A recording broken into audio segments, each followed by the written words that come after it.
Okay, yes, we're live. Good, yes. Oh, hey, milk. It does the body good.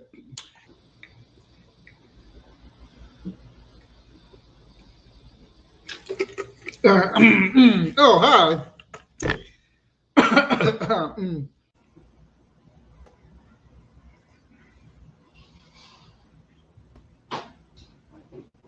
Yes, it's working. Good.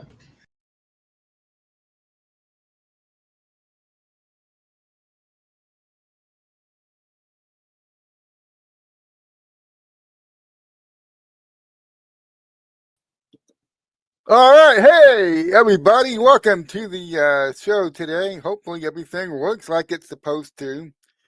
And I had a little bit of a technical difficulty.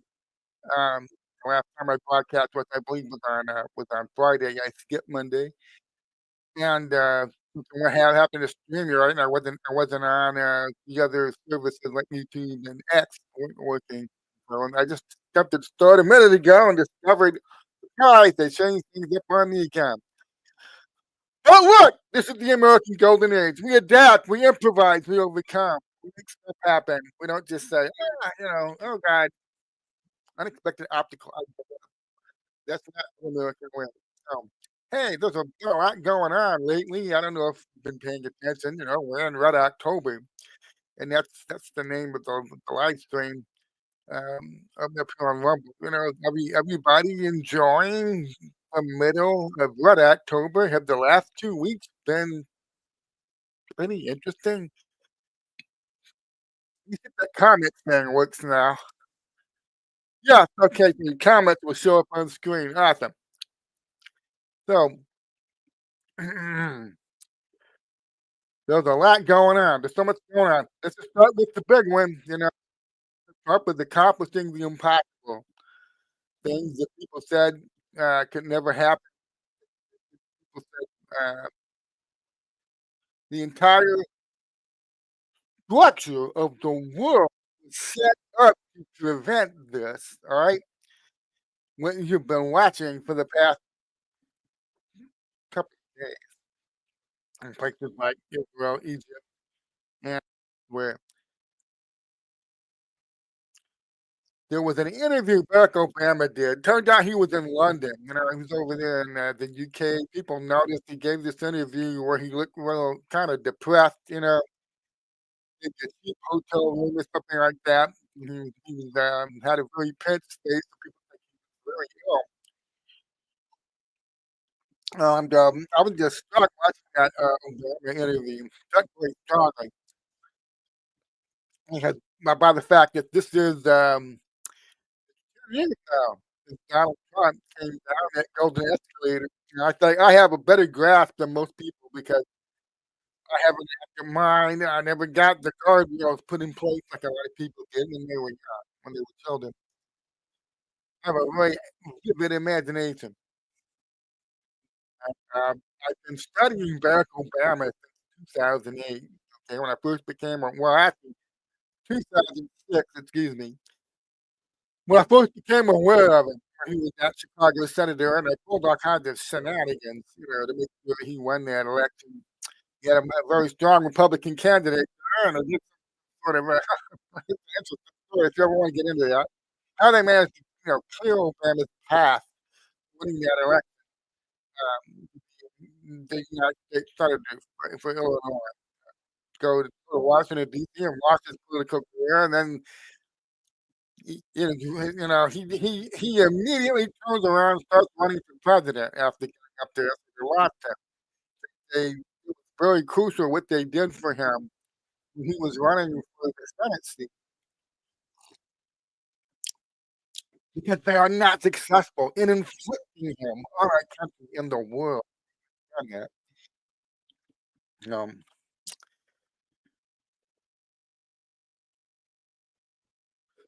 when you study Barack Obama in any depth, you begin to realize he got some really unusual family.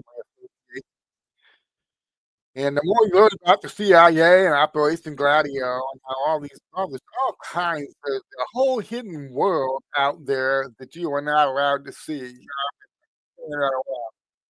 There was a hidden world out there. And, up until now, up until recently, you were not allowed to see any of it. Okay, Barack Obama comes out of that world. And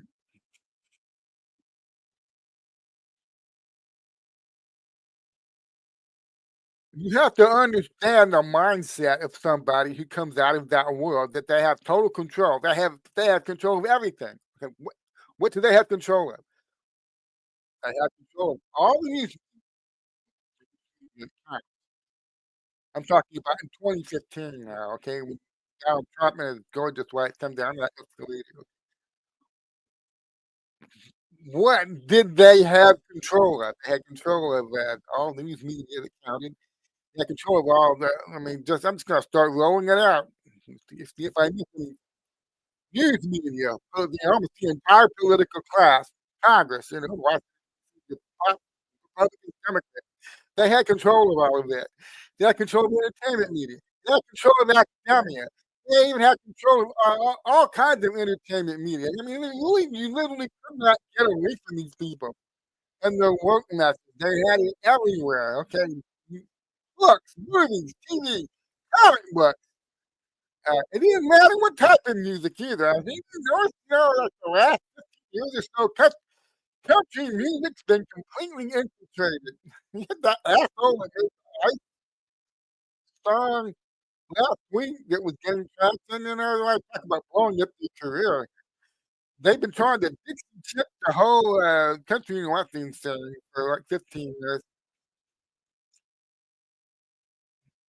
Um, it doesn't matter what type of music, what type of book. I mean, they get in there and they get control of all of it. People have only discovered in the last 5, 6 years. How deeply, if you want to talk about the academia thing, how deeply their control goes all the way down to the county school board level. I attended a county citizens defending freedom. They used to be called county citizens defending. I attended a citizens defending freedom event at a local church last night, and um, I live in Polk County. Okay, I'm in Florida now. Did you know that? I moved to Florida 3 years ago, and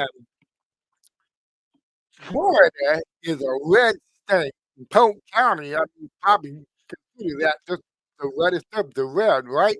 Yet they are here. They have infiltrated here. I've been following the story put up by Robert Goodman, a friend of mine who leads the local chapter of the that Citizens Defending Freedom. And, they're expanding, it's going out all over the country. And it's awesome. It's an awesome group run by Steve Maxwell and several other great people. You should look into that. If you haven't, see if you have a local chapter in your area.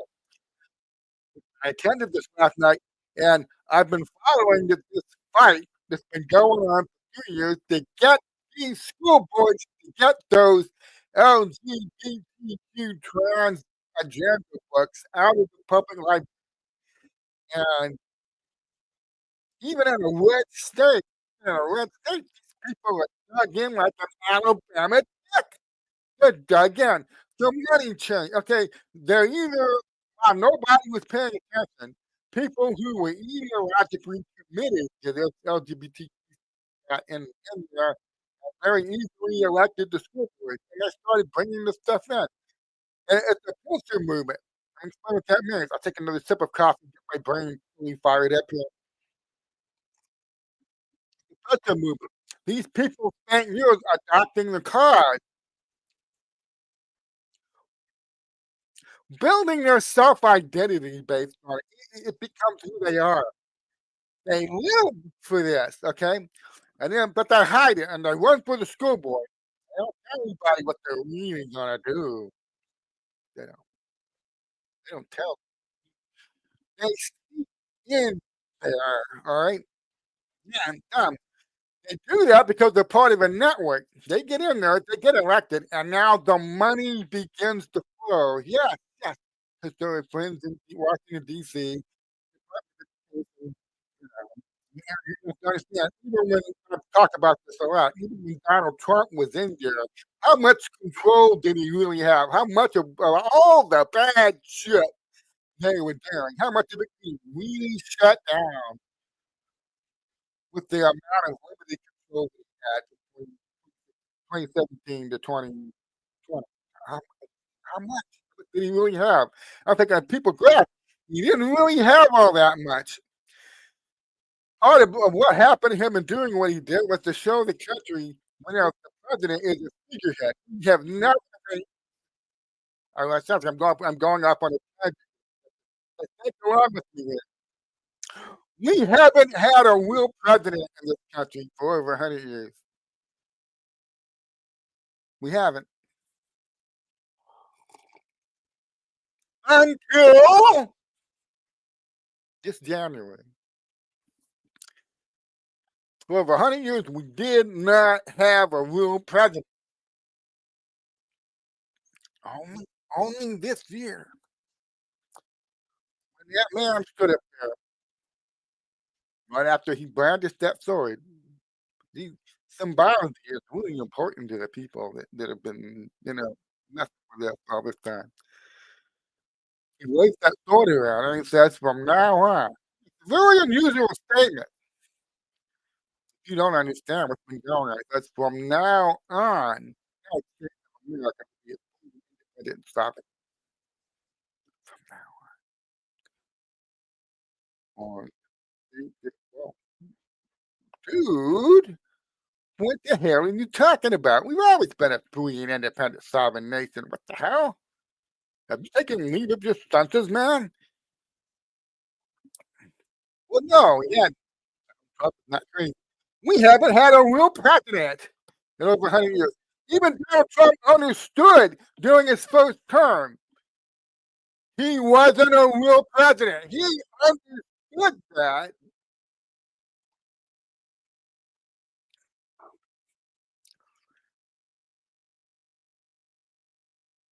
Sometimes to bring the disease temple down on their heads, you have to walk into it and pretend that, go along with them. Yeah, okay. No, no. The score here that I'm a figurehead. This is Trump talking to them. I'm a figurehead. I'm gonna cause all kinds of problems with you, but I understand there's a lot of things I like to do that I can't do. I don't have the power. I know who does. I gotta be careful. You're real smart, clever how I go about doing it. So here's where I'm going with that.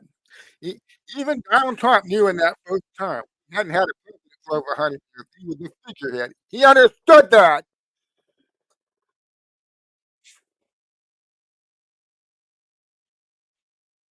Barack Obama had been the president for 7 years when he watched that kind of look and gorgeous wife.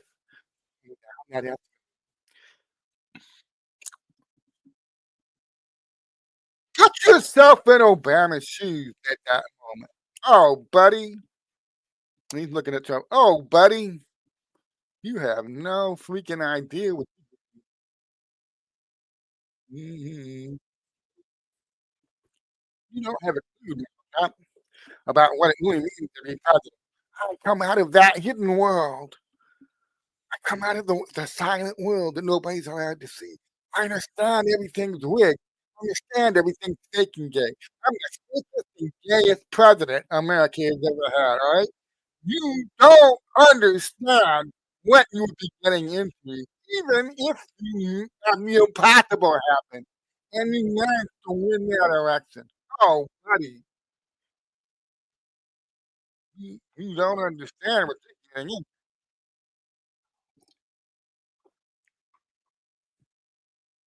We control it all.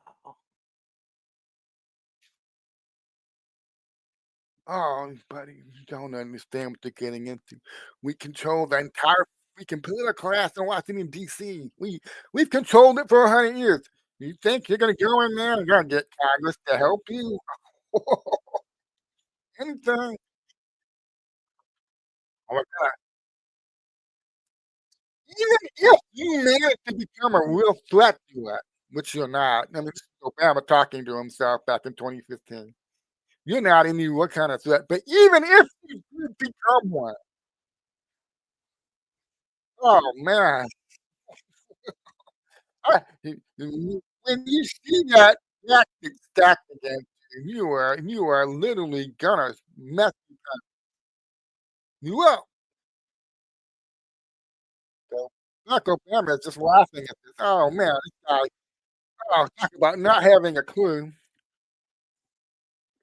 Talk about not having a clue. Thinking you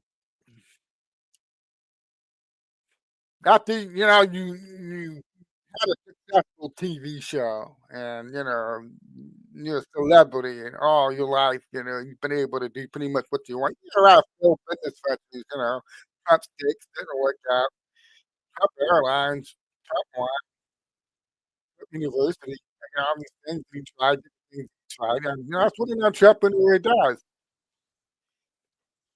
I back when I was a neocon, people used to hammer Trump supporters over the head. Yeah, I know 'cause I did it myself when I was still trapped deeply in neocon world, okay? I'd say, "Come on, Trump is just doing this a political stunt. He's just doing this to build his brand." You understand that, and he needs something to keep himself busy. His ego won't let him just, ride off into the sunset, spend the rest of his life living on a yacht, screwing his, supermodel wife, he needs something to keep him busy. Well, he's gonna pretend to be the president until he figures out what he wants to do. Maybe Trump Network News, there was rumors about that for a while. Um, like a competitor to CNN on a news channel was gonna do that, and he was running for president. But the people who run that hidden world out there looking at him, "Oh, man, you don't have a clue what you're getting into. You don't understand." This is how well they hide it. That See, this is the glory of the Luciferian cult. It's really sitting right there in the open. You can't see it because the spell they have cast prevents you from seeing it. Magic. And when you control the mind, the magic happens. Yeah.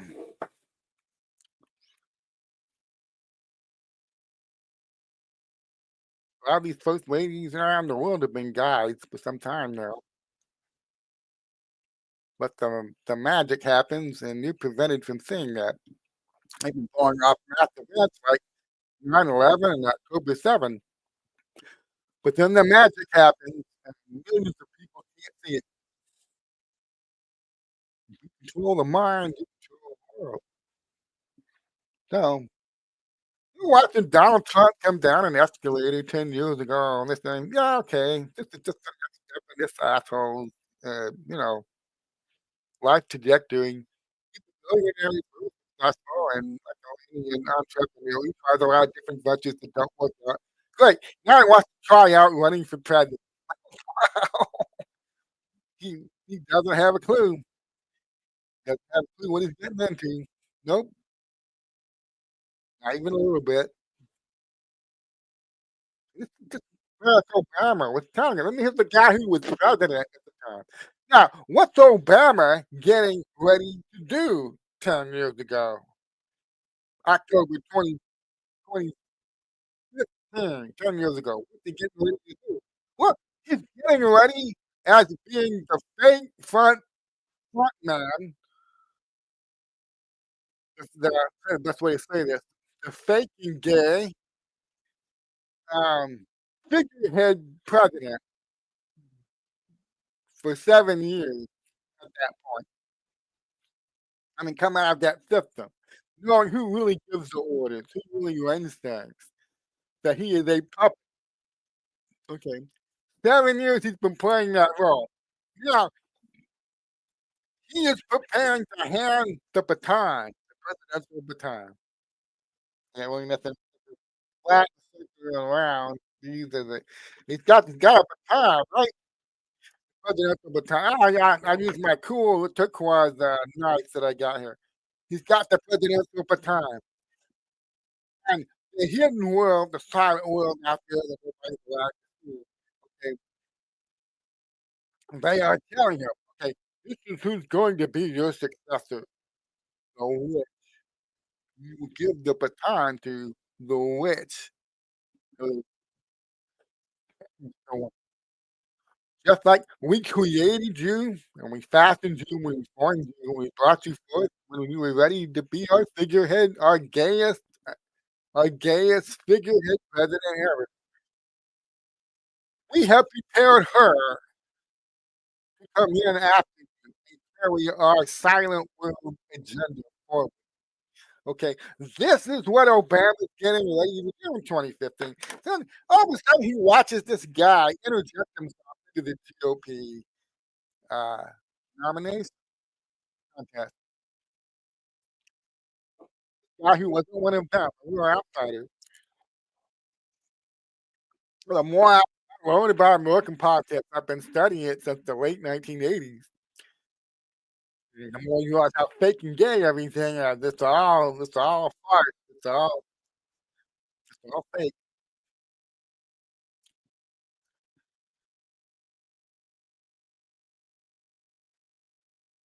We hadn't had a real president in 100 years. That means that the people in the hidden world that are the bankers, the people that are behind the scenes are picking and choosing who gets the rights. They start rigging it long before you get to the general election. You all know that.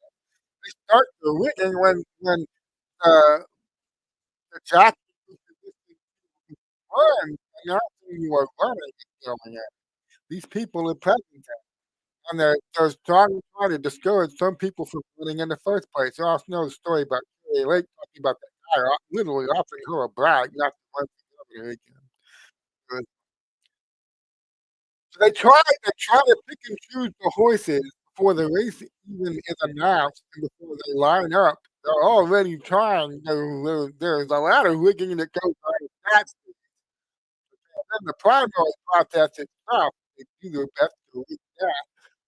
So like I've been saying for a while, 80% of election rigging happens in advance of election day.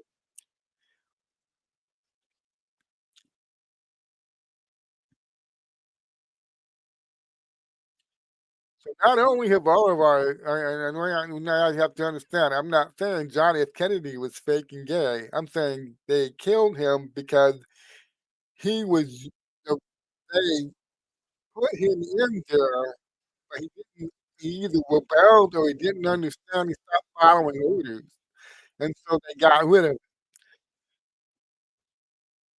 They've done that with several presidents, they put the system and they won't follow orders, they get rid of them.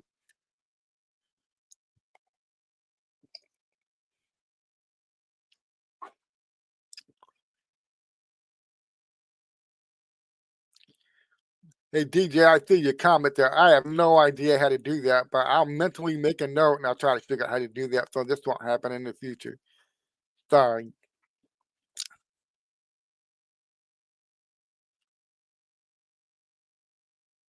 But if every president's been controlled or removed if they, permanently if necessary, if they won't allow themselves to be controlled, okay, that means every presidential race we've had been controlled too. Mhm. Right? No man is really trying to win. You go back and look at that. No name was really trying to win. The guy who literally gallivanted around the Middle East helping to create ISIS so it could be unleashed. The Middle East to kill a whole bunch of people and present a very real and genuine president threat to justify certain things that the forever war backers want to keep doing in that region.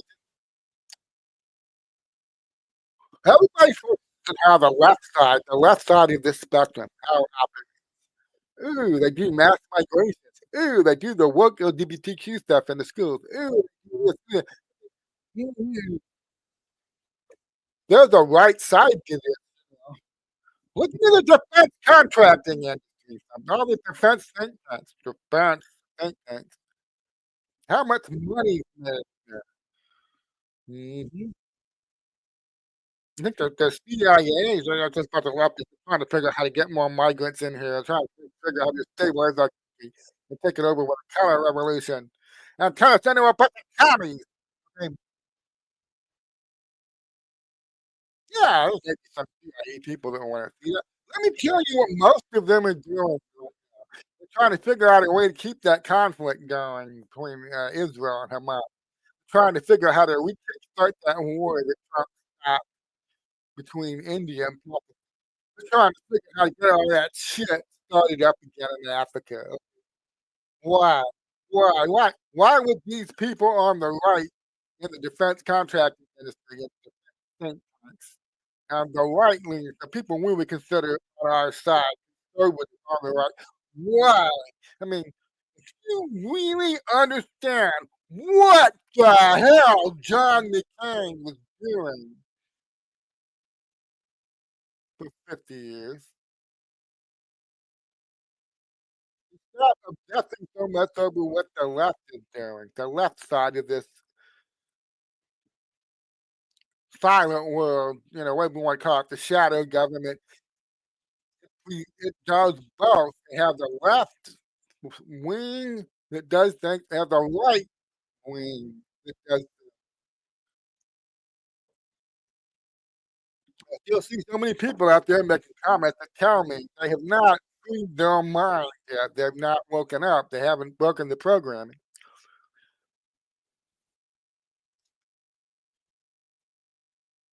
Neocon programming. We haven't broken it.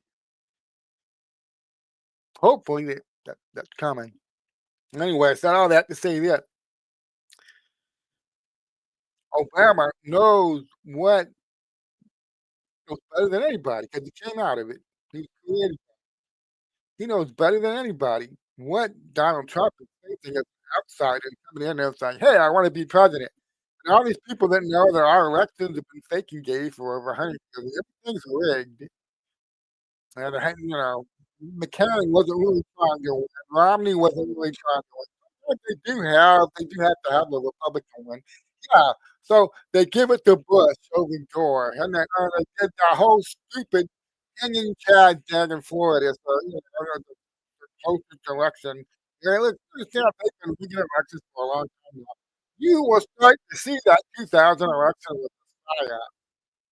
the PSYOP. They bring in the machines and make it easier to streamline the control and rigging. PSYOP.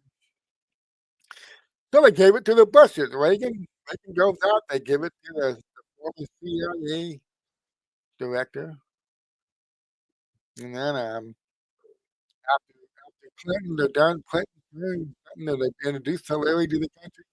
And then they put W in there for 8 years, and they had Kerry. Kerry, the idea with Kerry was really trying to win, and they make it look really good now. Kerry wasn't really trying to win. I understand that. Kerry wasn't really trying to win. They understand.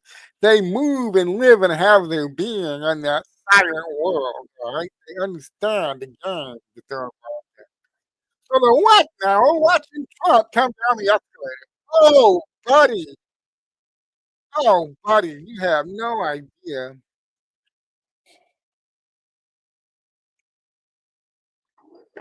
An outsider. You aren't even a member of the big club. What the hell do you think you're doing? The silent world powers that be have already dictated that Barack H. Obama will be handing that baton to the witch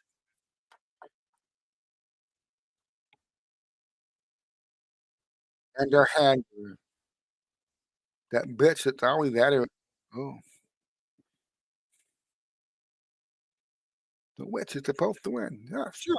Okay, come on, fine. I'm down that escalator. Don't matter. You can't change anything. You can't stop anything. You understand? You understand the mindset these people had 10 years ago? And there was a moment during that, you can see it on our stop and collect the thought, and he did he dropped that. Remember when they rolled them out all those years ago, back in 2000, 2000, whatever convention it was he spoke at, I don't remember off the top of my head. And they started grooming him to be president. He was presented this super sophisticated, smart guy, smartest man in the room, impeccable. He talks so well, like they said about Colin Powell. I mean, he talks so well and he's got the impeccable, perfect grease to his pants and all that shit. They rolled him out as the post-racial president. I look back now, I think it's hard to believe that shit actually been a post-racial president.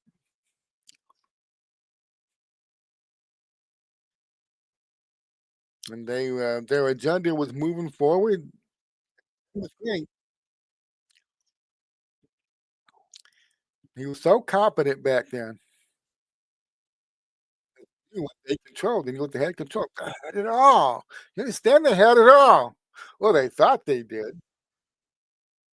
Thought they had it all. It wasn't. Is there a real threat out there? Is there any legitimate threat to our power? I don't think they saw one. I don't think they believed there was one. Somewhere they watched Donald Trump and his gorgeous wife come down that escalator. I'm like, man, you have no idea what you're getting into. And here we are 10 years later, and I'm watching this interview, and there's this moment there. Just see it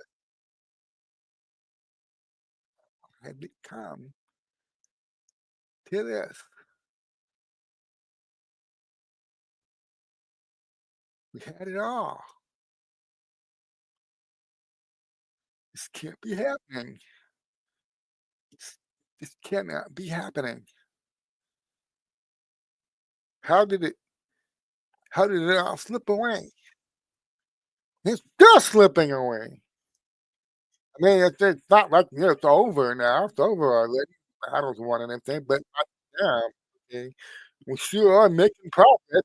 You can see it by the day, by the week, by the month. He's literally taking apart. You have to understand. Barack Obama, Joe Biden. I mean, this is like the U.S. affiliate of what I've been calling the Luciferian. I call it we call it the shadow cabal, the international shadow government. Okay, I've been trying to. I got kind of get fed. I talk about the different wings of it. But it's all one beast. It's all one hydra. It has an intelligence agency conglomerate made up of the intelligence agencies of a bunch of different countries. I call it the International Intelligence Conglomerate, not just the CIA. Even the CIA is brother, the biggest member of it. Okay, it's got CIA, got all the German, Italian, all these French, all these different countries, plus every one of the NATO countries. It's okay. International government. Their job is to create. Really going to struggle to believe this. I know. Their job is to create the threats.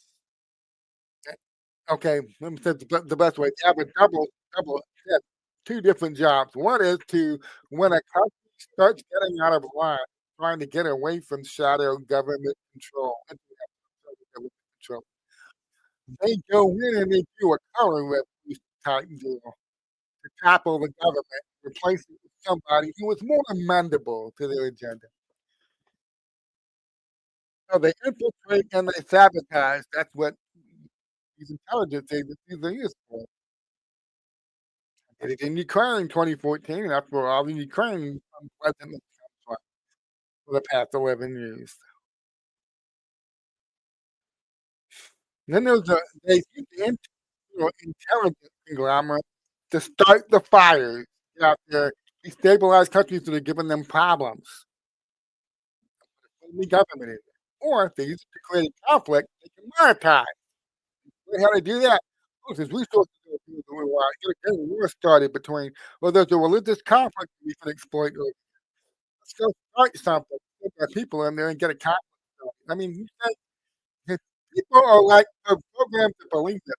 All those asshole terrorists that launch from Pakistan into India every couple of days and kill a bunch of tourists and kickstart a new military conflict going on there. They're convinced that is an organic outgrowth of Islam. Absolutely convinced of it.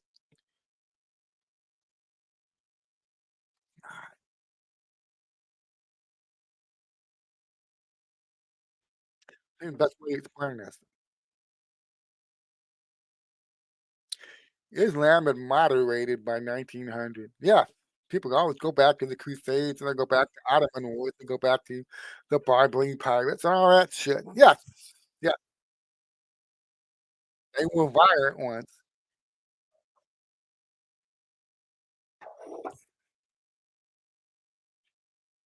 By 1900, they moderated.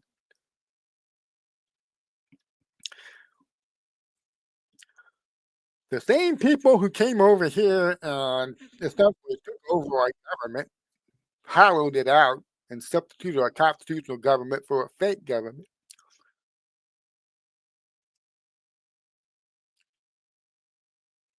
It's not just true in America. They want control of the whole world. They want to exploit, oppress, and extract resources from the entire world. Let me explain one of the best ways to do that is to create moments like in wars. It is.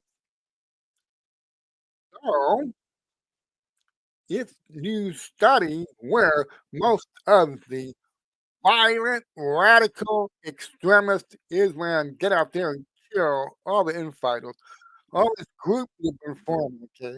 You go back and say, what's the one common denominator? Uh,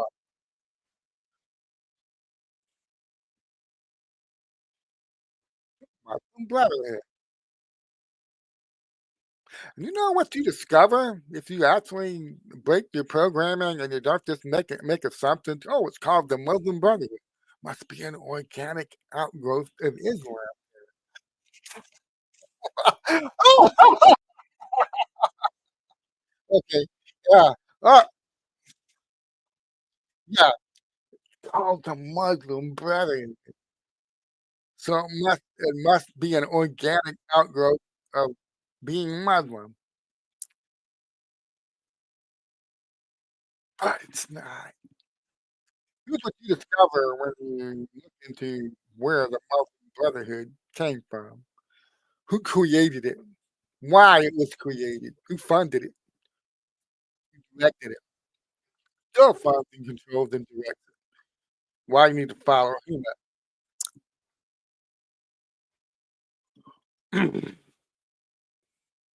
The amazing thing you discover when you look into where the Muslim Brotherhood came from, who founded it, is that there weren't any Muslims involved in that. It is an MI6.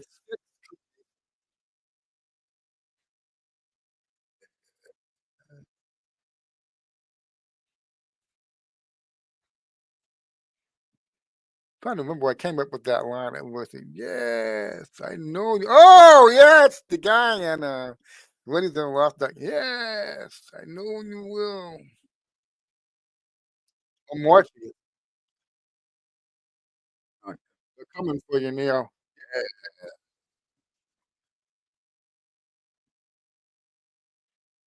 There weren't any Muslims involved in. But try to picture this: a bunch of rich nobility guys, low class Fabians. You know what our next 100-year plan for the world should look like? We should create a lot of religious strife. How about if we created our organic Muslim group?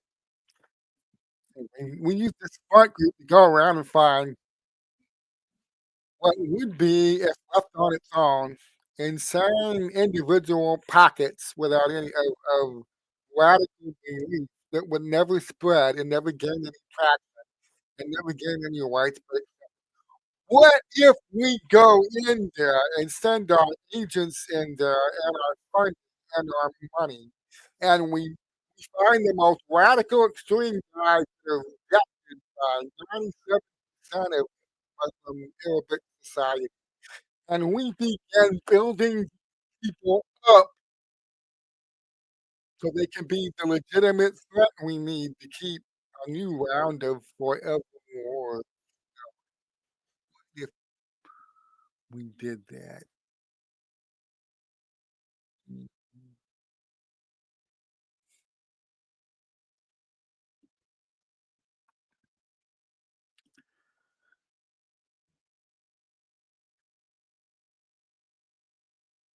So the International Intelligence Conglomerate, of which MI6 is the key part, their job is to go start the fires. How do you think they do that? Well, generally, they bring in people and they train them in camps, come operate radio camps, you know, hearing us for a long time, bring them in and they train them on all kinds of subversive terrorist activities.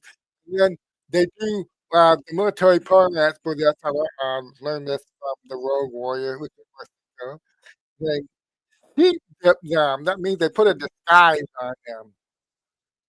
After they're trained up to do terrorist shit, terrorist camps, and they're ready to be deployed.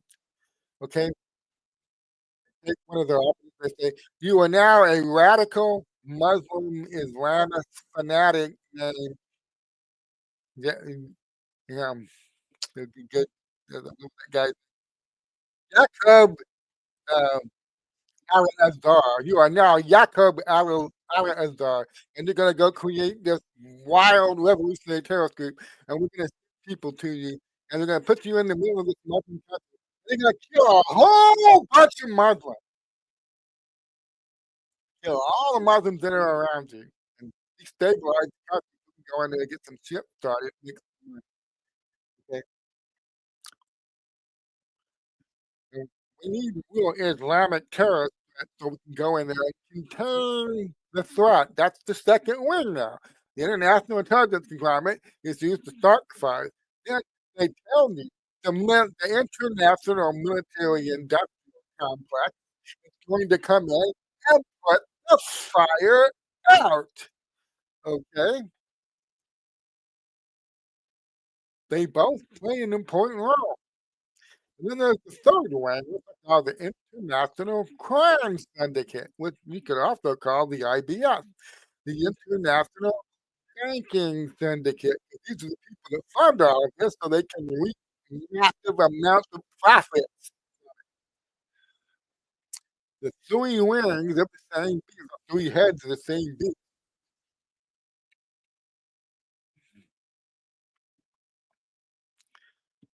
Intelligence, military, banking.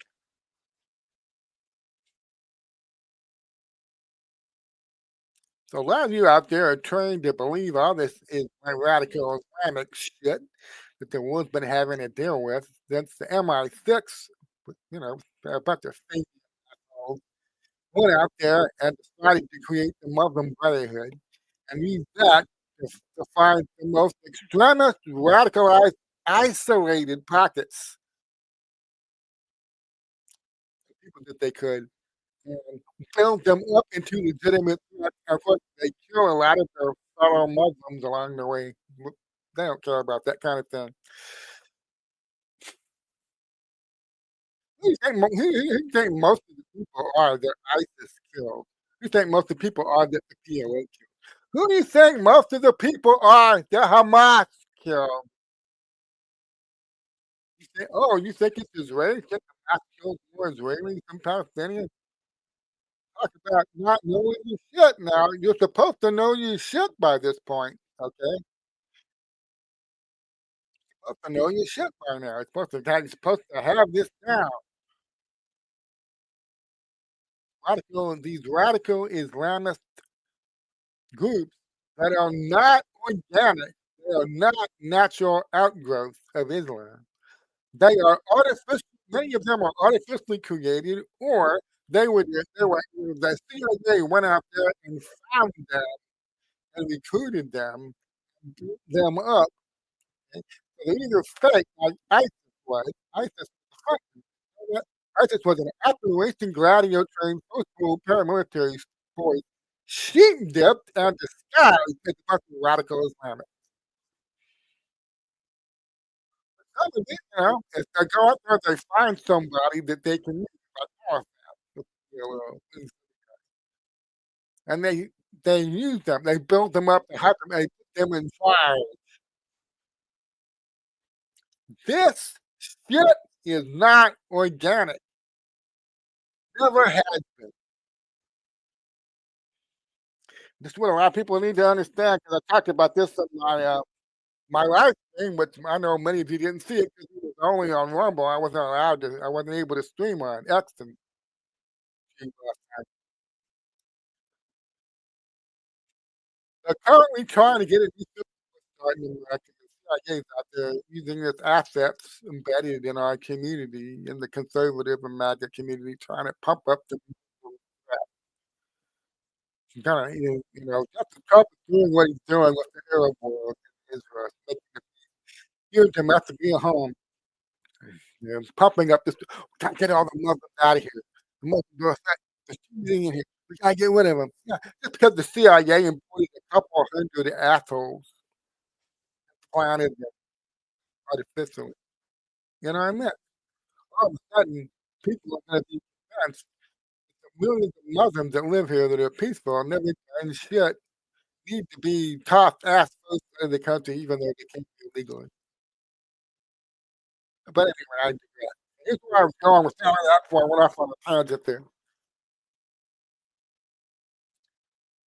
Obama understands how much control they have, how much they're using international intelligence groups to get shit done, start the fires. They're using the international military industrial complex when fires down, reap all the money, make all the profits. Okay. And then the international banking. I really understand that one. Okay. Where all the money's coming from, money's being made, the assets are being shifted around, and when most of the planning is by that third wing, the international banking. So Obama understands all this. He's watching Trump come down the escalator. Man, you have no idea what you're getting into, Donald Trump. You should just, if you understood what you were taking on, you probably, shit your pants. And this because I understand all of this, what I was hit by, I get to. I've always found something that's watching Obama during that interview.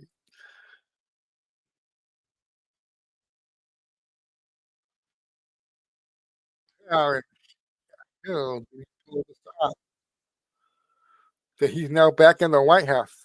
He's signing a little peace deal to put it how do you the endless is not supposed to be endless. It's supposed to be impossible to end the endless. How in God's name is he doing this? How is he doing this?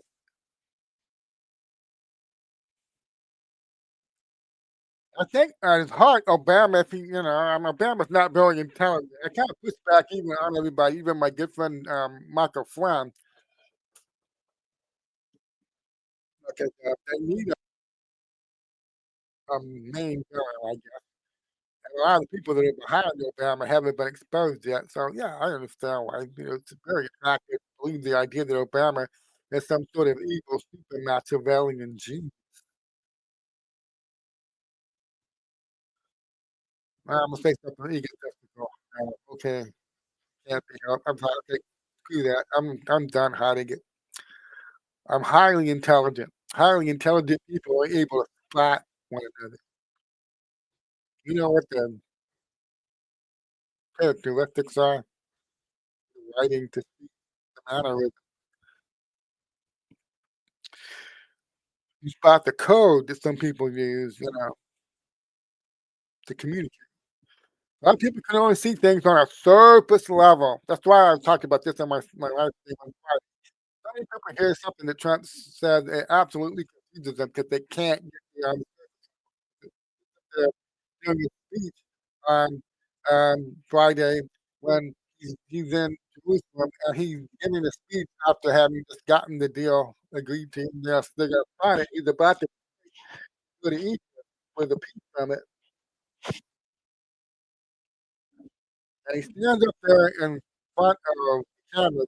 He compares the U.S. ambassador, excuse me, he compares the U.S. negotiating the ambassador.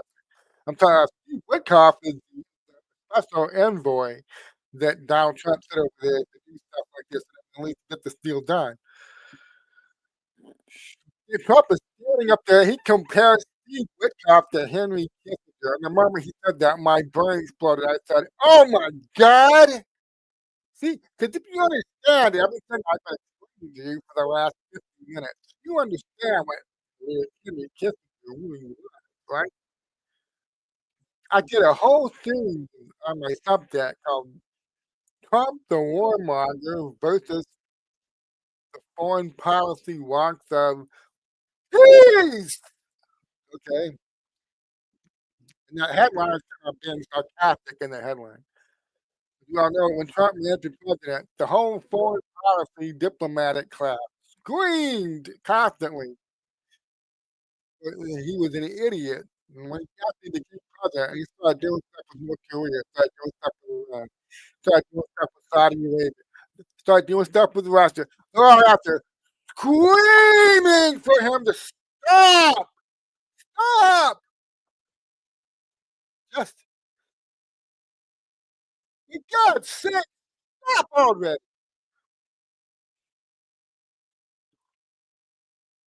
Even before he became president. Oh my God, he's going to blow up the world.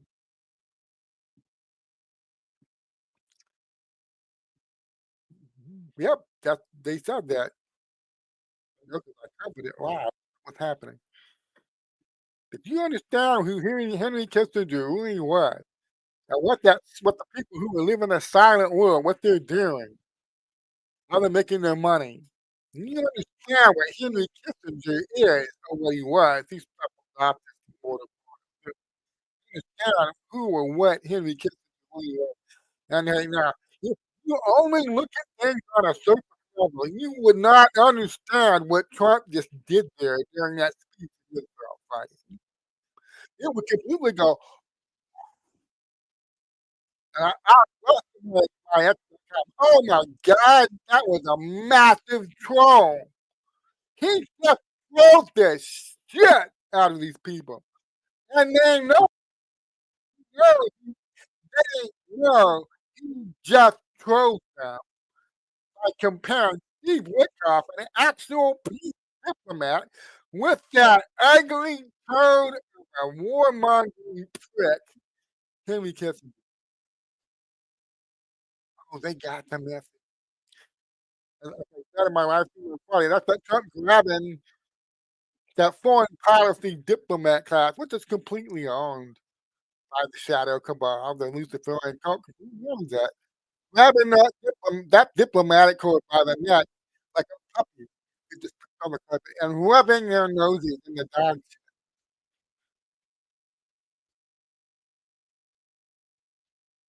So here's where I was going with that. Yeah, I was going somewhere. Barack Obama comes out of the silent world. He and everybody behind him, everybody just like him, have devoted their lives to building it, expanding.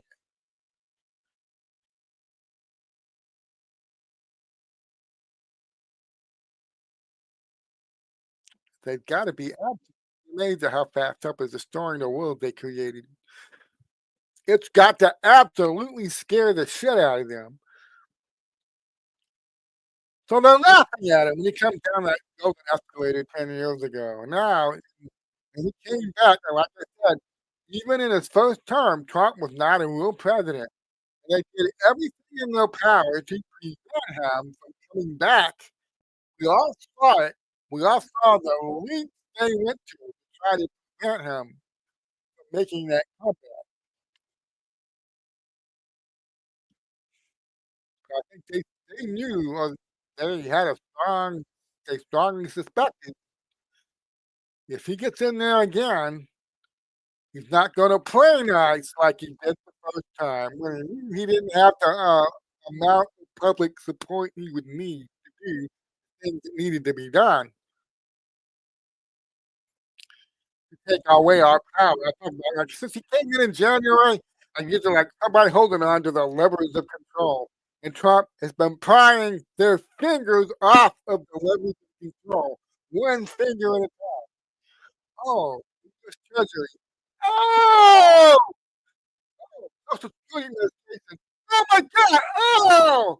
Okay, the military. Oh God, that hurt. Okay, why don't we take our military parade? Please. Oh, the White House. Oh, man, not your White House anymore. You sons of bitches.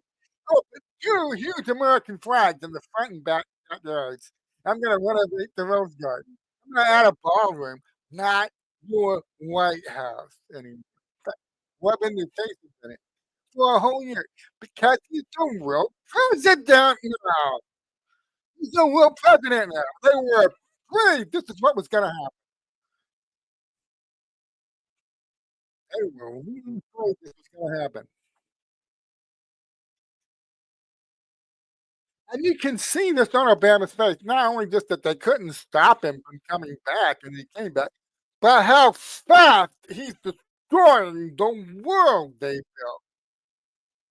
How fast he's destroying it. Think of over 100 years of careful, incremental effort. Now, a lot of these people were raised in this. They're talking about shit that their great grandparents, their grandparents, and their parents were raised in. Projects they were devoted to. In Georgia, they're all devoted to it. There ain't many of these people are raised in it, or they're adopted into it.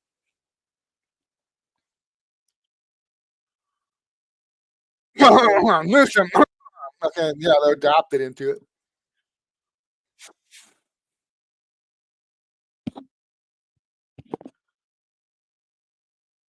All those all those generations, all those hundreds of trillions of dollars, all those resources, all that careful planning, and Trump destroying it. But can't stop it.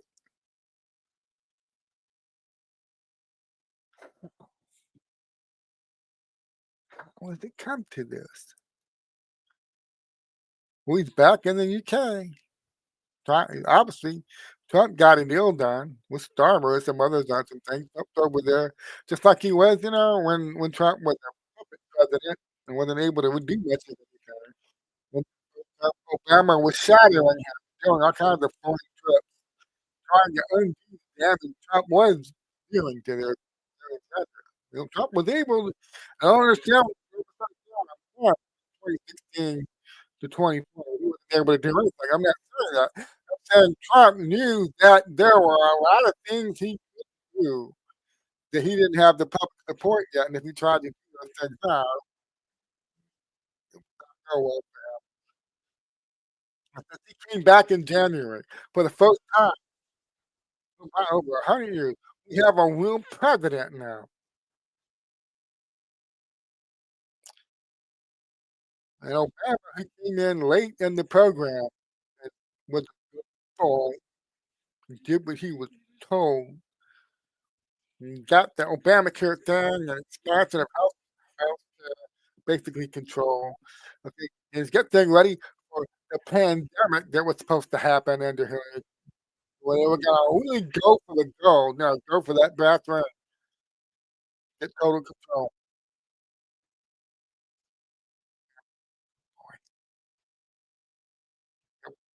He helped with the finishing touches on what I call the censorship state, where they were gonna completely rigidly control. I don't know, the front end was creating passive minds of people through public education systems. Vaccination, and many people becoming to understand this.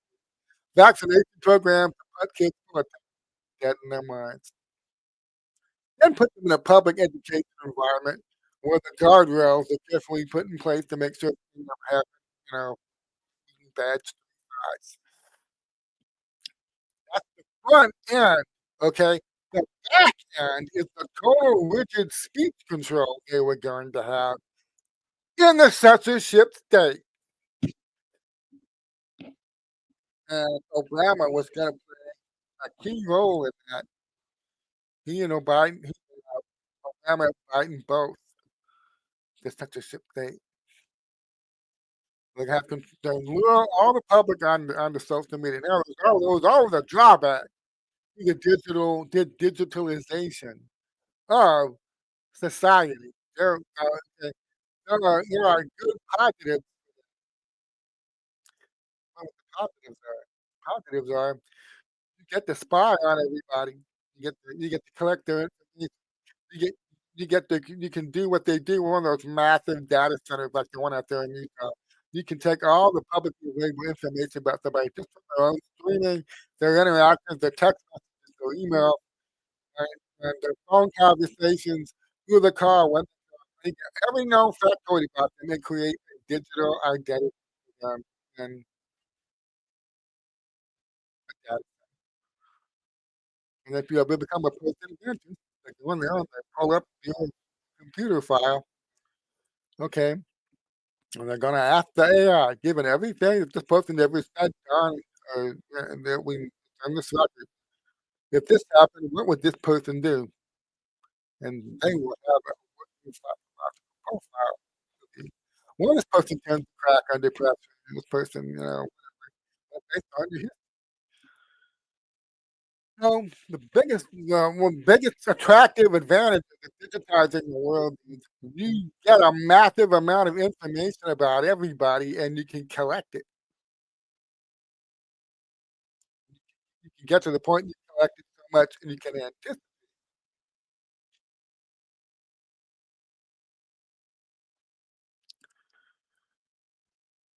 And the other biggest thing, the attractive thing that they love about socializing and social media and digitizing society, indoctrination.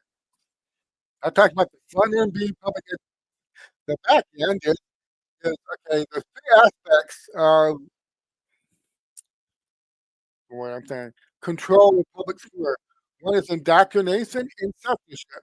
We tell you what to believe. That's the indoctrination half. And wow, digitizing society and social media, that's a big plus. We can get the message out to everybody instantly that we want them to believe. Okay. But the flip side of that is censorship. If they got that asshole out there who won't say what we want them to say, and they keep exposing us, and they keep exposing what we're trying to do, we gotta find a way to shut that person up. Nobody listens to them. Yeah. It's all connected. They start at the front end, vaccines, dead in the mind, dead in the spirit, guardrails in place, no stray thoughts now. And then the back end, when you digitize society, you now have millions and millions of people that are able to talk to each other that they were not able to do that before. You need to control the conversations these people are having. If you don't control the conversation, God knows, oh my God, who knows what they might talk about. And you have to be able to spy on them and know what they're talking about. And they need to make sure that the indoctrination is going out and they're seeing the indoctrination and they're seeing what you want them to believe. And you need to make sure they're believing it. And to make sure that nobody causes problems with the indoctrination, you need to silence anybody on there that's spreading the wrong ideas or they're exposing what you're trying to do. You've got to shut them up. Okay.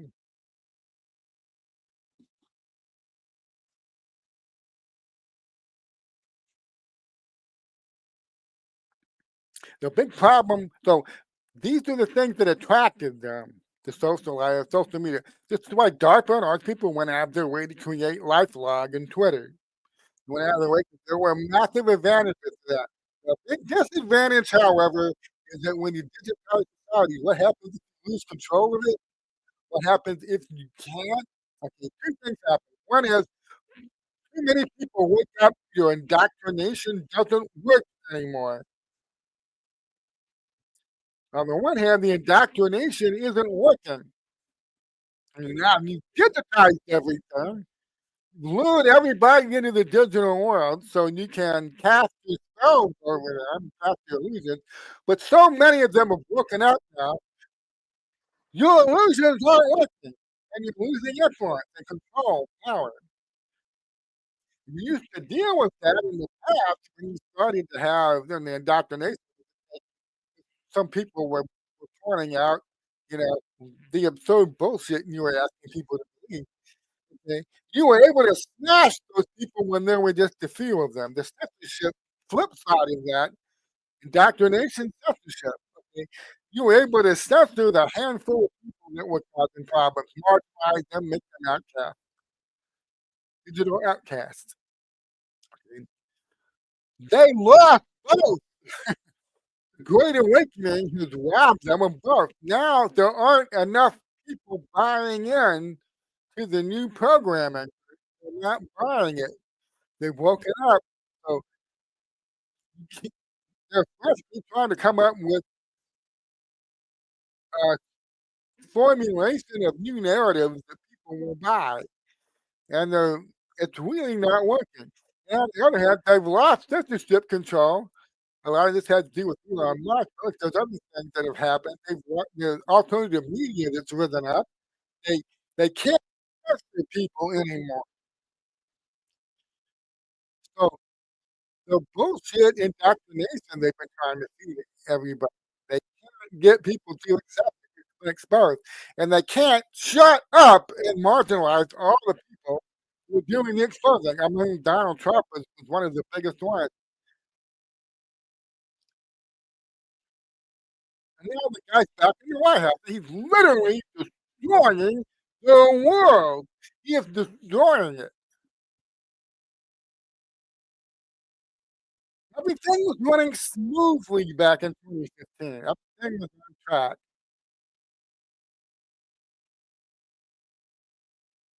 Now it's all turning to shit. Barack Obama's gotta be sitting there going, "Man, this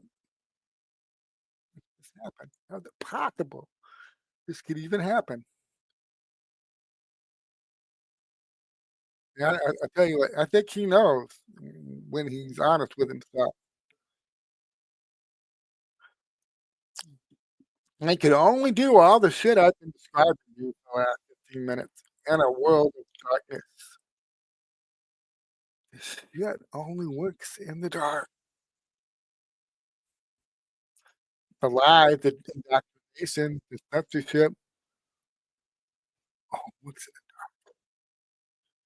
If you ain't in the dark any longer, if the light getting brighter and brighter and more people keep seeing it, you can't get people to go along with the new lies you're trying to feed them.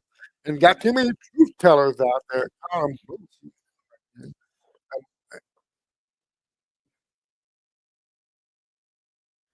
I think when he's honest with himself, Obama knows what happened. Somebody turned the light on, okay? The light got turned on. And they're all standing there, looting the treasure. Oh, the light came on. Oh, I just found that. I'll put it back. Okay, the light came on.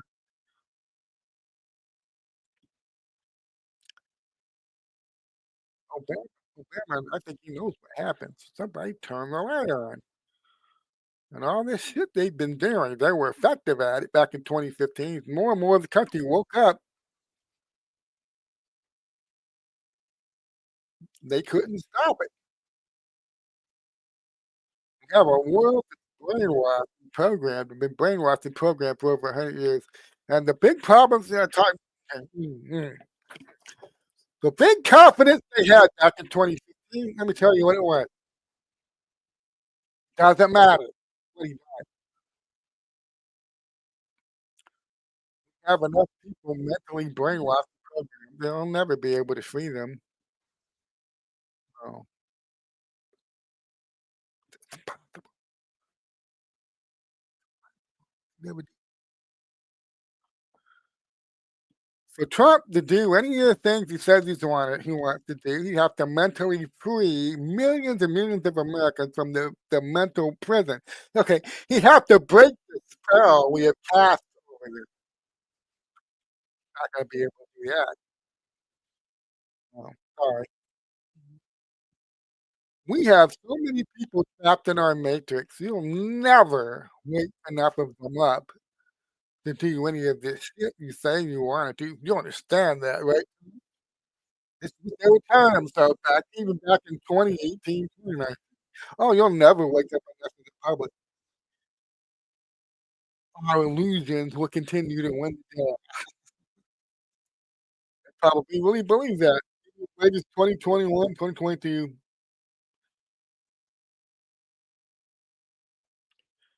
When you have a world sleeping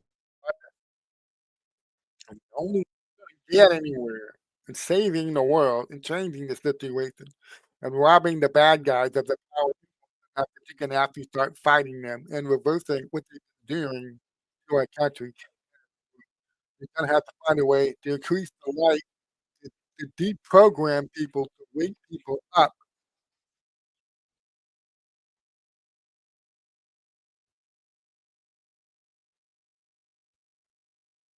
When you look at a population of the let's just do America. You have a population of about 380 million people in America that are deeply most of them are deeply programmed. Back in 2015, how many Americans were programmed to believe what they were told by their authority figures? And let's say you're one of the people that are behind top. Like, before we're gonna get anywhere, before we can do any of the really radical shit that we've done, gotta wake up enough in the first so we can do all this radical shit and survive doing.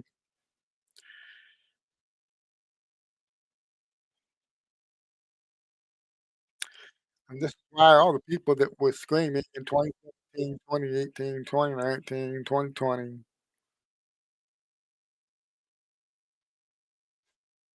for certain arrests and things to be done right now, right this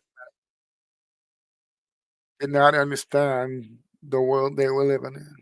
Didn't understand it. And James Comey is arrested and put on trial in 2017. What the hell do you think happens? Why? So why the hell would you arrest him? 2019, put him on trial. What? Why? Why would you do that? Well, accountability. Oh yeah, accountability, right? You do it when you know he's gonna get off.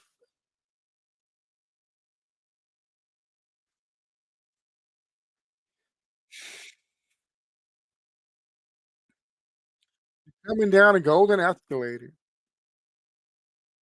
in 2015, but you're very well aware of the state and condition of the country, and that if you tried to do what needs to be done right away before the public enough of the public was awake and gotten behind you, tried to do this and tried to go a order too early, you were gonna destroy both yourself and any chance for the future. The stakes are very high. I don't understand. Why didn't you arrest Comey and Obama and Biden? Why didn't you say then frickin' inauguration in 2017? He just turn around and say, "I want you to all those military guys came up behind me. I want you to arrest him and him and her and her." No, the good general doesn't move till all the forces are in position, and he knows success is guaranteed. This is what people meant after they steal the election from Trump in 2020. If he decides to go on the military route and is gonna roll the tanks into the streets of Washington, DC, he's gonna put during the circle around the White House. So I'm not leaving till the truth comes out, and I'm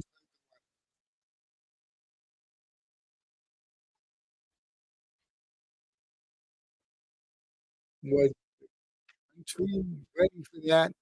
If you say it was, then you're an idiot, okay? And nobody should listen to you. Donald Trump is a realist. He's a prac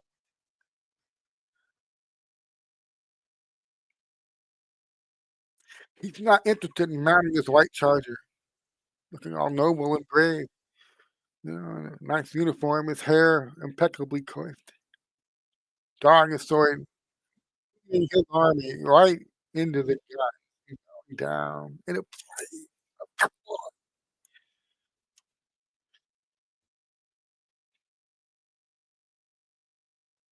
Donald Trump looked at that part, my friend, he says, "Fuck that.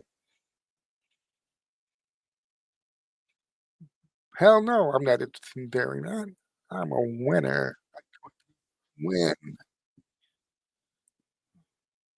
When I give the go order, I know it's going to succeed." That kind of patience is rare. I talked earlier in an earlier broadcast about how when he came down that golden escalator, you know, people bought into the public persona of him. The brash, egotistical, impulsive, um, ah, the guy complete brash, braggart, walks into the room like he got the world's biggest swinging dick, bought the act. And they would convince down to the marrow of the bone two things when it came down that escalator in 2015. One, he wasn't a legitimate threat. And two, even if he was a legitimate threat, he was such an idiot. He was so brash and so impulsive, it would be easy for them to steer him and guide him into destroying himself.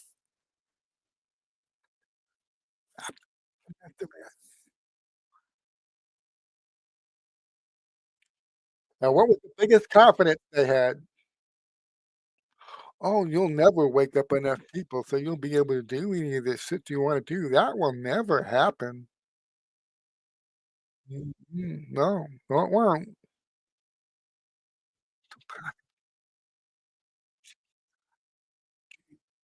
Impossible. We win. It's just a matter of how much of a fight you put up before we destroy you and your whole family. And now, sitting in a hotel room in the United Kingdom, waiting to get some frantic meeting with Keir Starmer, Obama gives an interview, and you can see it on his face.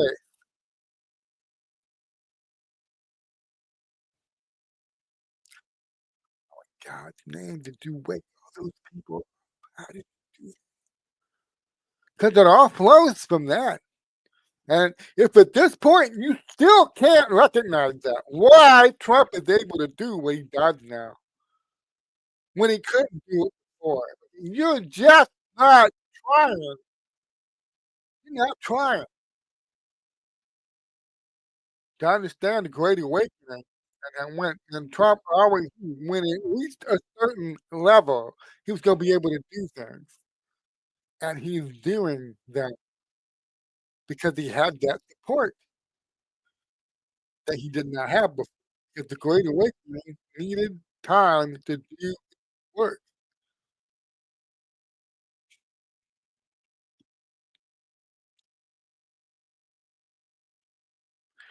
Hard to do this kind of thing when you're fighting an enemy that's this evil and this widespread and this dug in, embedded like an Alabama tick, you know, like the guy said in the Predator movie. Yeah, right now, you got one shot at this. All you've heard relentlessly in your ear from people who don't know any better. The fuck are you waiting? He hears it every day. He hears it from people like Bannon. He hears it every time. day. What the hell are you waiting for? Oh, already.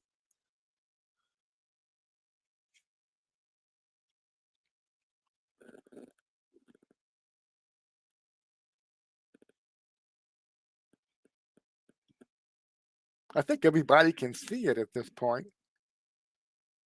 He still can't go on some things, but there's a lot he can do, and he is doing it. But ever since he came back, where's the US? Where's the US? It took 9 months to get to the point that people could even see what was being set up with Army, now all these other people with TV jobs. It's, uh, this thing is a surface level. 90% of the media you consume out there, whether we're talking about mainstream news on the left or the right, the lefty progressive news or the righty neocon news, okay? 90% of it out there is formulated to surface skim. They don't go into anything with any depth. We're talking about the most complicated shit imaginable. He's trying to take down something that's literally, an entity that's literally run the world for over 100 years, and they've been very clever and careful at writing themselves out of history books and making sure they never on stage that the puppets are out there, puppets they create out there. But this is funny, they create little blocks, and they take over all the countries in that block. They control all the leaders. They create this block over there, and they put it in the conflict with that block over here, and they make money off of it. Discover where the Zionists created the modern state of Israel, where they came from, and where the Muslims that created the Muslim Brotherhood, where they came from, and then how you create one black here, and you put it in perpetual, never-ending conflict with this other black over there, okay? When you understand what they've been doing, a lot of this surface skimming shit is gonna look really dumb. And I'll talk about this, about the president, their response trying to stir up domestic shit to damage MAGA, okay, and try to drive MAGA back to supporting Israel 100%, alright? Let's certainly pump up the Muslim side. Let tell you something that happens when you stop surface skimming and you have to dive into shit to a deeper level. Who did 9/11? Well, radical Islamic terrorists. You mean a radical Operation Gladio sheep-dipped CIA terrorist cell, 9/11. You just wanted to give me the brief version, I guess. Radical Islamic terrorist. No, the whole reason they did the film Charlie Wilson's War, you know what that was? Whenever one of their CIA Operation Gladio guys creates a unit, terrorist out there in the field, start doing shit and blowing shit up, they need plausible deniability. The whole reason for making the film Charlie Wilson's War, based on the best-selling book. We'll put Tom Hanks, Julie Roberts out there, turn Charlie Wilson into an entertaining figure, flamboyant diplomat, helping to create and arm Al Qaeda. Oops, it got away from them. Yeah, that's sure, bro. Oops, we armed them, we trained them, we lost control of them. Why, sure you did.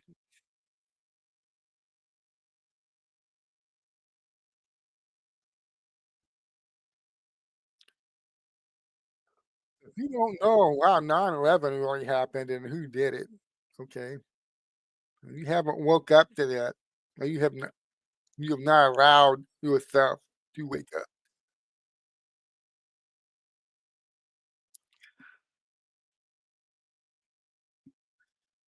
You probably watched all of those showcase raids the FBI did from 2001 all the way to 2015, 2016, 2017, and thought, "Way to go, FBI.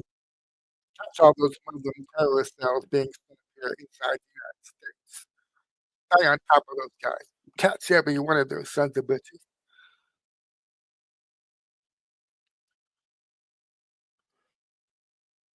But when did you find out if you actually dug into that? Well, remember, surface skimming, most people won't do. What do you discover when you investigate every one of these cases where an FBI goes in and does a terrorist cell, Michigan, and young radicalized Islamic men were planning a terrorist attack? One of their informants caught in the act of planning the terrorist attack, and we took them down. We actually investigate that shit down. Well, you know the difference between young, disaffected, deculturalized Muslim men living in the heart of Michigan who were easily alienated, and our informants became friends, very good friends with them, and we carefully steered and guided them planning a terrorist attack. And then we went in there and we raided their asses and we busted them. We knocked them out with shotgun fire to loud applause from the public gallery. That's what you find out when you dig into that. And why did oh, you're gonna love this. Why back in 2020 and 2021 was I digging into that and researching all those cases, showcase rates with the idea of 2001 all the way to 2017? Why did I do that?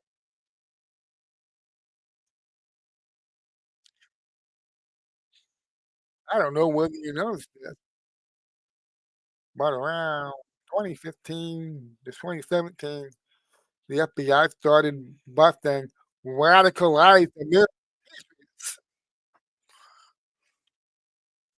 Yeah, everybody knows about the Whitney kidnapping case, but hey, that wasn't the only one. What if you take the same shitty, defective strategy that you've been using to prop up and hype up the radicalized Islamic terrorist cell in America, bullshit threat, and you're using the same template, you just changed the paint job on it. It's not radicalized, nothing to the cells anymore. Now radicalized MAGA, uh, insurrectionists that are plotting to overthrow the government. Same shit, different target. That's why I dug into that.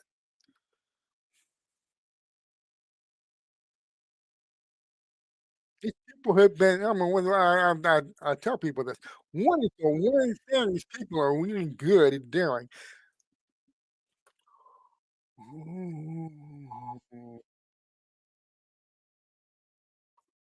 watching cats, watch the brilliant new illusion I'm casting for you to believe in.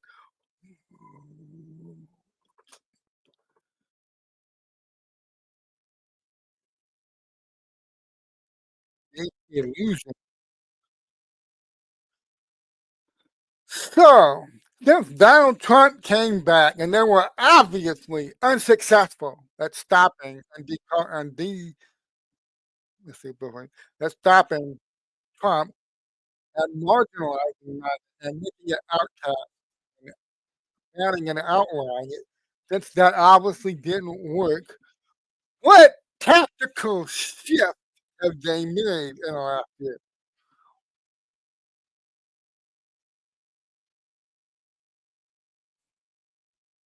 Have you noticed how many Muslims there are in the United States of America?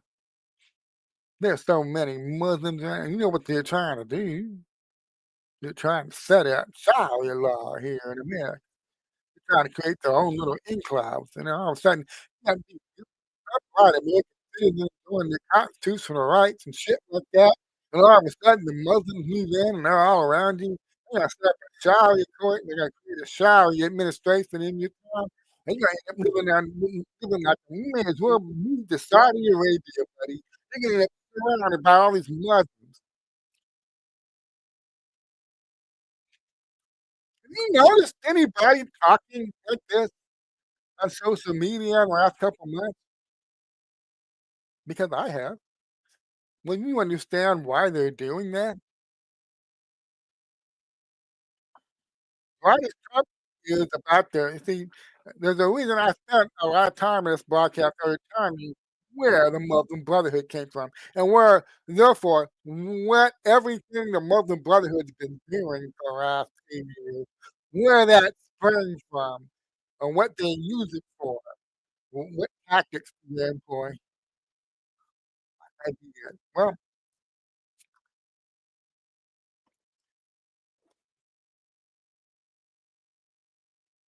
none of this shit is organic. They're trying to teach you that Muslims on their own, especially the most radicalized Muslim leaders there are, remember, these would be small outcast people. See, look, Christian cult followers in America. Did you know that? There's Christian cults everywhere. What if there was a foreign entity that's Muslim that decided it wanted to convince its people at home that Christians are a real threat, and they came to our country and they found the most extreme, crazy, freaking out of their freaking mind Christian radical lunatics, and they imported them to their country, and they set them up very prominently and said, "Here's what Christians are like. Ooh, Christians are becoming," and then they do this, then they do this. "Ooh, those Christians are becoming a threat. Maybe some of you are allied with them, and we better crack down on speech in this country."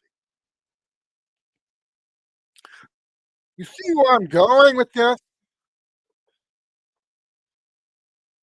Oh, the CIA has been doing this shit for a long time now. Yes, yes, they found the most radical segments, isolated segments of the Muslim world, and they import them here for a reason. Same reason they had an agenda and they want things that they wanted to see happen in Afghanistan, Saudi Arabia, they created Al Qaeda. Same reason why they had some shit they want to go on in Turkey and Iran and Iraq and Syria. They created ISIS.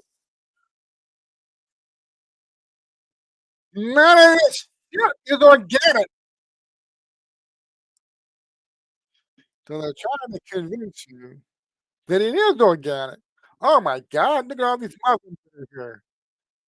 They're planning. Ooh, you gotta wake up to what they're planning for the rest. Now, let me tell you what's like for most Muslims out there in the world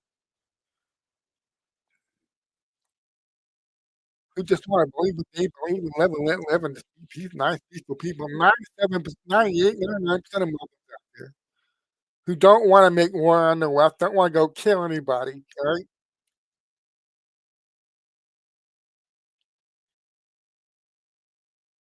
you've had to watch for 100 years if these assholes, especially being picked by foreign intelligence services, go out and give the world an impression you are an extremely violent and violent religion that's out for world domination, and that all the Muslims out there secretly support these guys. They're a threat now. They're a real threat. That's why when Trump made the moves that he did beginning in his first term, when he goes to Saudi Arabia, he's got strings cut already, and certain people ended up being hung upside down. He goes to Saudi Arabia, does that massive arms deal, and all the diplomatic or all the political class squeaking for him not to do that and stop doing that type of stuff. Let me tell you why there will be no new radical terrorist groups popping up out of nowhere. And you have instant charismatic leaders that will suddenly be building followings and going out there and doing all kinds of wild sh why that's not going to happen.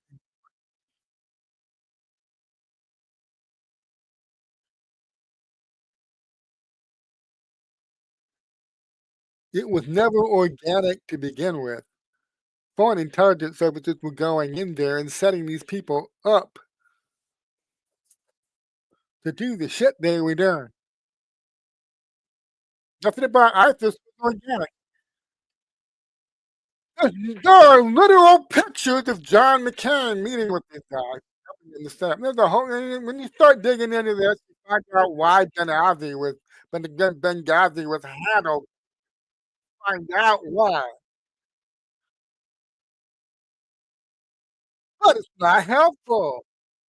It's not helpful right now for the shadow cabal or the Luciferian cult, the shadow government or the Bob or whatever the hell you want to call it. It's not helpful right now. Point out that there's no real organic Muslim threat. We're trying to do things here, okay? We're trying to prevent Trump from creating peace in the Middle East. And right now, everything we've had going on with the secular nation of Israel is being exposed. We need a big Jewish, Muslim, Christian uh, dog fight to break out right now. It's really important we get a religiously centered dog fight going and we separate all these speaking people again. You Jews, get back in your corner. You Christians, get back over there, and you Jews and you Muslims go over here. Get up. How you gonna do that?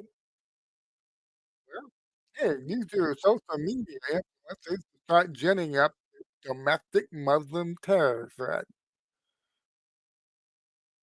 Oh my God. Oh my God. You could wake up someday and be living under Sharia law. Yeah,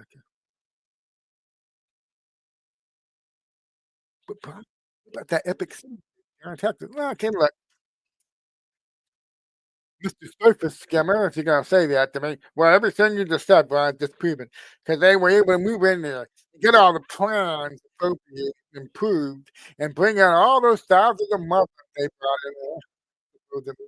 Brought in all those Muslims there, they were set up no, no, people that live in that city, we're all gonna be in a an American person in there, a Christian, you can have all your rights violated and nobody stopped it, nobody stopped it, and they were all doing this and nobody was stopping it, okay?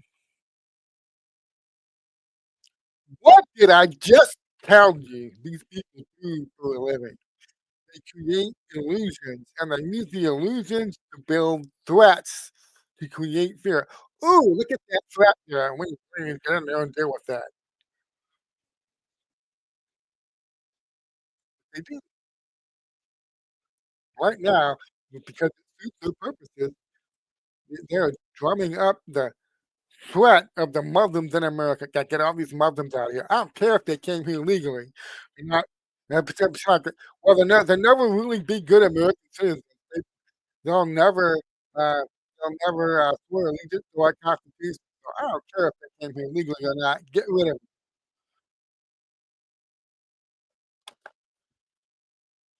Get rid of 'em. It's gonna get the Muslims and the Christians at each other's throats, and the Jews trapped in the middle as usual, like they're supposed to be. I'm talking about the real Jews now, the Jewish people, the good ones. They're gonna be trapped in the middle as usual.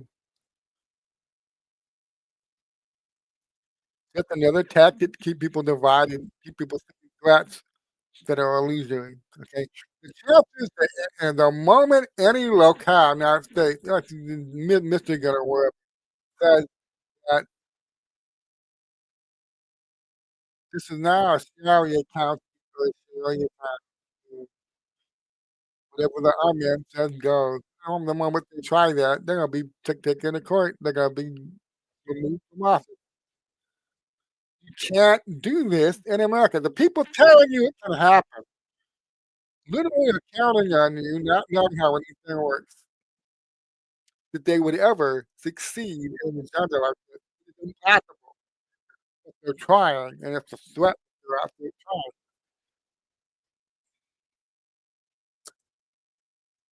I'm telling you this, okay? I can't go in depth into how I know this, right?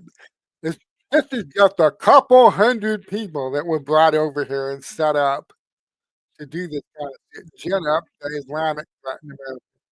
I've seen that mayor, whatever it was, telling that guy that was the naming of his son, "Get out of here, you don't deserve to live in this town." That video went viral because I saw it several times.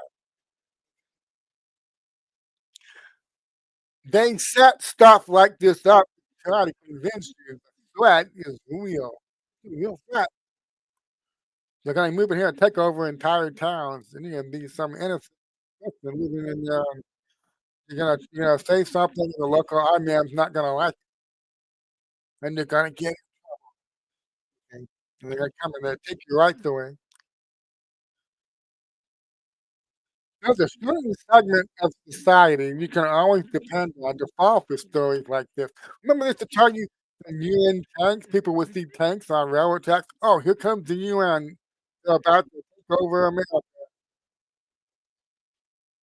There's always people out there. "Oh, the black helicopters during Operation J Helm." Remember that in the American Southwest for a number of years during under Obama? And acts John, TV said, "Here they come. They're coming for your guns. They're about to declare martial law. American Southwest is coming to the military." Oh, there's always gonna be a certain segment of the public that falls for that stuff. That's never going away. What they're doing right now is they're trying to convince people this is not illusion. It's not an illusion now. Don't you call this an illusion.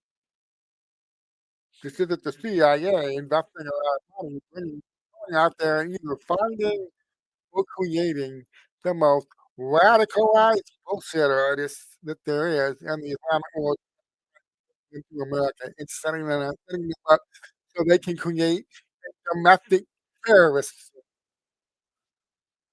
They they did this look, they just did this shit for a century overseas. They just brought it home, that's all. That's all they did. That's the only thing different. They brought it here.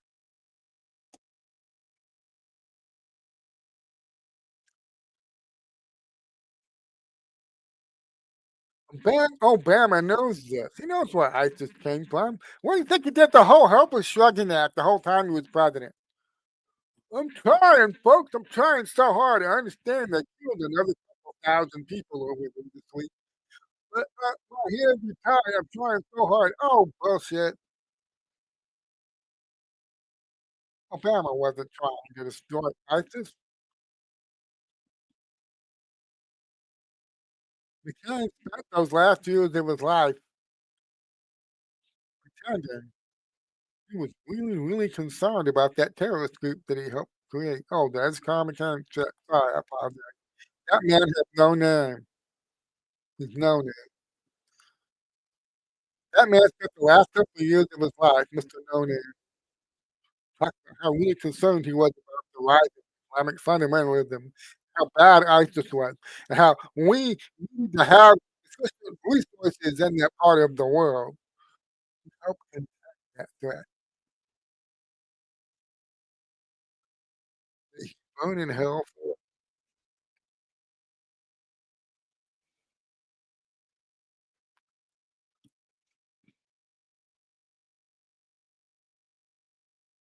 these people know what they're doing.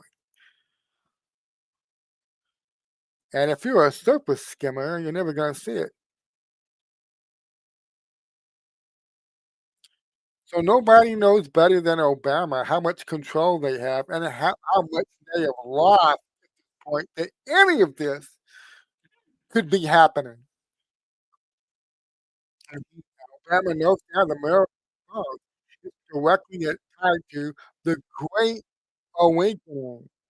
They did everything they could think of to keep people asleep and program and psyop and battle, complacent, hide the truth from there. They did everything and they failed.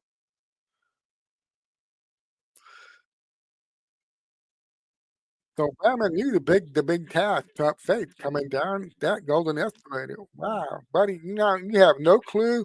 You have to come up with a program to wake the world up. Good luck with that. You have to. I mean, we've been brainwashed people. How you going to counter our brainwash? How you going to counter our psyop? How are you going to counter our illusionary idea that holds all these people in its law so we can control them? How you going to challenge us?